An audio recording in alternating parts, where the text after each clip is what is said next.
بسم اللہ الرحمن الرحیم۔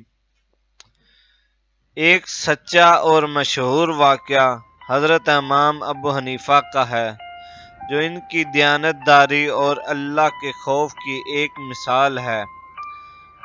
ایک دن حضرت امام ابو حنیفہ کا ایک شاگرد ان کے پاس آیا اور کہا کہ میں ایک کاروباری معاہدہ کرنا چاہتا ہوں، لیکن مجھے معلوم نہیں اس میں کوئی شرعی قباحت تو نہیں۔ امام ابو حنیفہ نے تفصیل پوچھی اور سننے کے بعد فرمایا کہ معاہدہ درست ہے، مگر احتیاطاً فلاں شرط شامل کر لو تاکہ کسی بھی قسم کی شرعی خرابی سے بچا جا سکے۔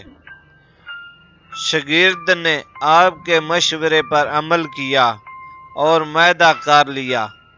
کچھ عرصے بعد وہ شاگرد دوبارہ امام ابو حنیفہ کے پاس آیا اور کہا میرے کاروبار میں بڑا نفع ہوا ہے اور میں آپ کو اس نفع کا حصہ دینا چاہتا ہوں کیونکہ مجھے یہ کامیابی ملی ہے۔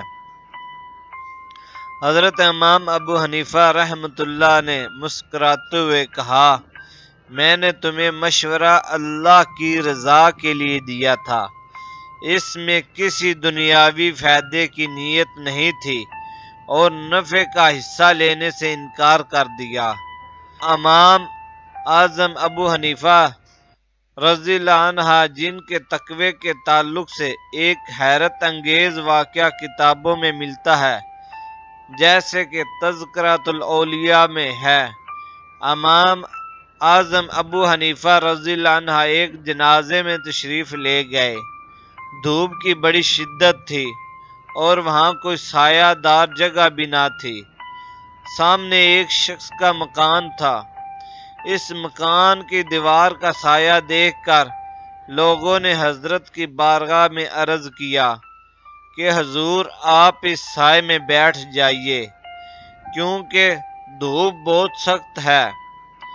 حضرت نے فرمایا ہاں آپ کی بات درست ہے، لیکن معاملہ یہ ہے کہ اس مکان کا مالک میرا مقروض ہے اور میں نے اس کی دیوار سے کچھ نفع حاصل کیا تو میں ڈرتا ہوں کہ کہیں اللہ کے نزدیک میں سود لینے والوں میں شمار نہ ہو جاؤں، کیونکہ حضور صلی اللہ علیہ وآلہ وسلم نے فرمایا ہے کہ جس قرض سے کچھ نفع لیا جائے وہ سود ہے۔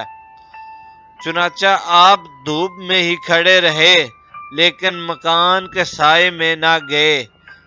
یہ واقعہ حضرت امام ابو حنیفہ کی دیانت داری اور خلوص نیت کا عکس ہے اور ہمیں یہ سکھاتا ہے کہ کسی بھی کام میں اللہ کی رضا اور خالص نیت کو ترجیح دینی چاہیے، نہ کہ دنیاوی فائدے کو۔